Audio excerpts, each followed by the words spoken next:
welcome to CAS Diaries. My name's Farkhanda and I'm the Commercial Awareness Society President at BPP Holborn. Unfortunately, because of the current government lockdown, we've been unable to hold any of our upcoming events that we had planned. However, that's why we've created this YouTube channel, just so we can continue to get that content going for all of you and still have that link, that extracurricular stuff to do at uni. So what we're going to basically do is release weekly videos on certain issues, different industries, and really like the impact of those issues. And we'd love to hear from all of you regarding suggestions about any issues that you think we need to talk about, commercial issues of course, regarding whether it could be about this COVID-19 situation or anything else that's not to do with that. Or it could even be to do with career tips about how to talk about commercial awareness in an interview, or how to research a firm properly, because I know I used to struggle with that as well. So let us know by email or comment down below any sort of suggestions you guys have. Until we get suggestions from you guys, I thought it would be a good idea to have the first few episodes regarding COVID-19 and the effect it's had on different industries.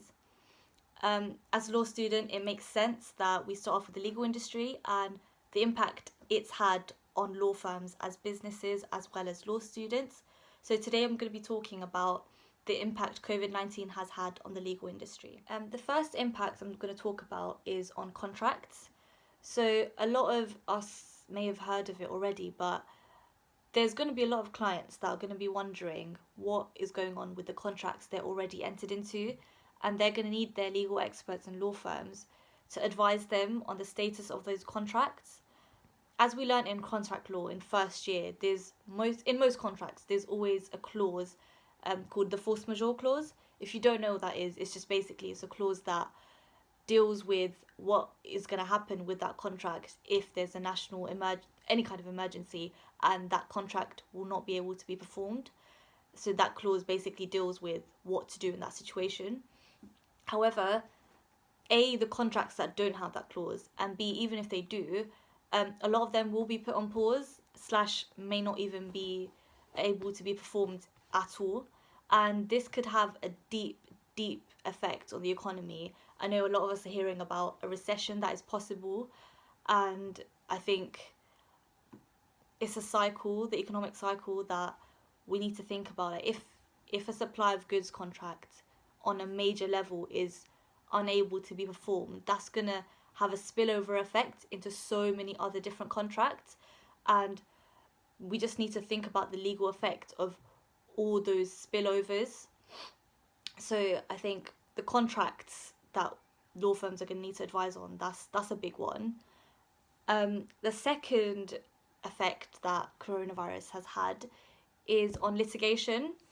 So a lot of all trials have been cancelled that are face to face and are not going to be able to take place in a courtroom, which is the traditional manner in which they're held.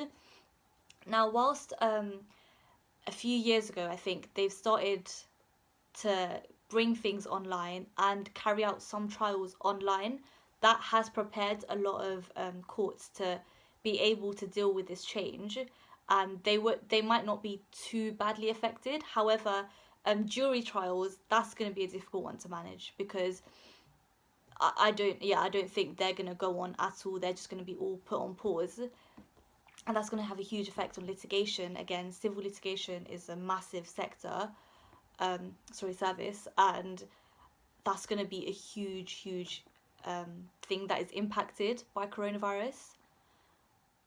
I think law students as well is a big chunk of people that have been affected by this situation, just because it's affected them in many ways, to be honest. I think the way they learn, the way that we've always been trained to learn, has been through classes. And I think especially for the LPC and the bar, the way these group sessions work is through interactive learning, and as much as we're trying to replicate that online, it's just not been the same. So I know a lot of students have been feeling that detriment to their studies.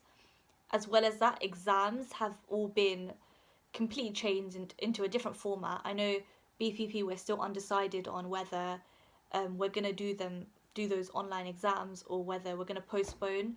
I know the SRA was not being lenient at all regarding exams and wanted to have them supervised in any case, but there's been they've lately said that they're going to be showing a bit more leniency, and any university that does apply for online exams, they might be a bit more lenient towards.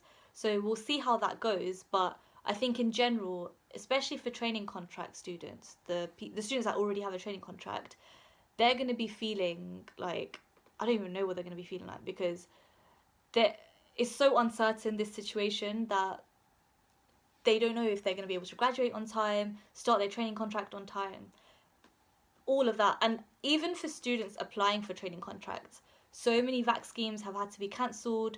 So many, assessment days and open days, they've all been cancelled. So I think it's definitely going to put a pause on the recruitment process. So that's it really for this video today. We'll be back next week hopefully, and the focus will be on a different industry and its COVID-19's impact on that industry. But until then, please do suggest more ideas about topics for us to talk about. And again, you can either comment below or send us an email.